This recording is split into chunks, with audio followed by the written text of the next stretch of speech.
State, you're facing a team that's really not settled on a quarterback. How different are they from Oklahoma State and them? Well, the one quarterback, number 10, he's really similar to Oklahoma State, except he's more of a gunslinger. I mean, he's really gonna take his shots down the field. He's looking to make the big play, and you can see he's made some big plays this year.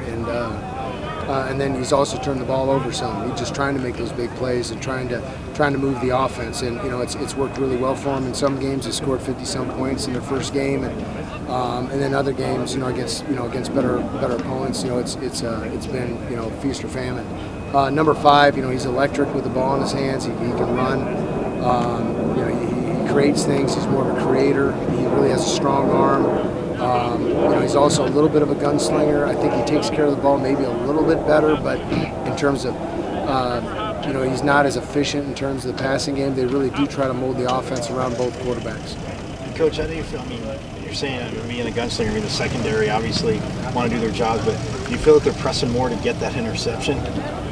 No, it's funny you ask that. I mean, it's,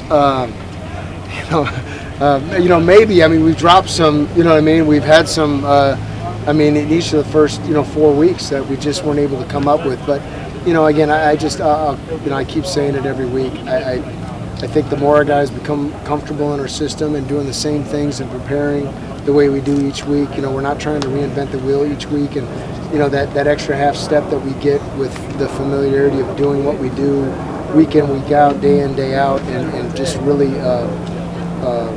trying to really focus on those fundamentals is going to lead to more takeaways as we move forward.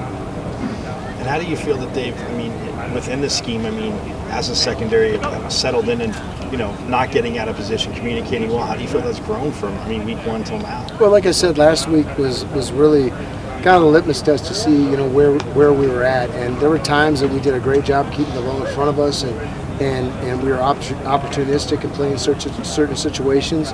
But just being familiar with with that offense and USC from last year, they had 2 weeks to prepare for us, and they broke a lot of tendencies. And there's probably 3 things in that game where they came in with completely different looks, and we didn't get into the right check or the right look, and it led to touchdowns. And credit to their staff, and really that's the game. It's really cat and mouse. So it was a litmus test in terms of how we can play and who we can play with, and where we're at. And I think it was a real grade in terms of where we were at. I think we're at the point where we're gonna make a lot of plays, and we're gonna make situational plays, but there's also going to be times where, okay, we're going to play this different, or I'm going to react in a different way, and it's including me as well.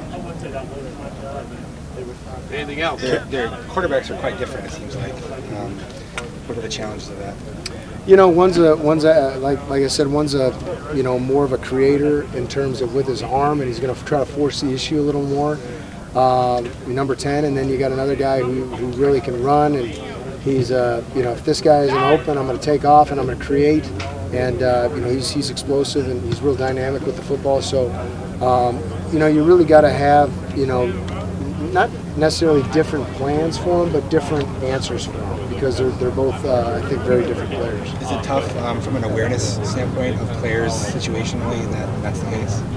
Yeah, I just got to be aware when one's in the game or when both are in the game at the same time, because he has that kind of ability where they could put him in a slot, they could double pass, they could reverse pass, they could do a lot of different things, which I'm surprised they haven't done up to this point. But we'd be prepared for that. But you're going to have to have answers for it. So when you have an athlete like number 5, and then you have a guy who's really, he plays with a lot of moxie. Number 10, he's really trying to win the football games. You got to prepare for both, and you got to be real detailed in your preparation. What do you think are they want to attack you vertically, but they also run the football, and they've done some different things maybe with that scheme. He's maybe been an innovator in some ways. Yeah, I actually coached at his former high school, Tulsa Union, the offensive coordinator, and I know his dad really, really well. His dad's a legendary Oklahoma high school coach, long-time coordinator at Tulsa Union High School, and head coach at Romero. So I know his dad real well. I don't know Jake. I don't think I've ever met him. I'm supposed to coach against him in the bowl game in 18, and he's at West Virginia. I think he left before the bowl game. But yeah, he's real innovative offensively. He does a great job of you know, he is you'd say a quote-unquote spread or air raid guy, but he really tries to run the football, and I think that really complements his offense really, really well.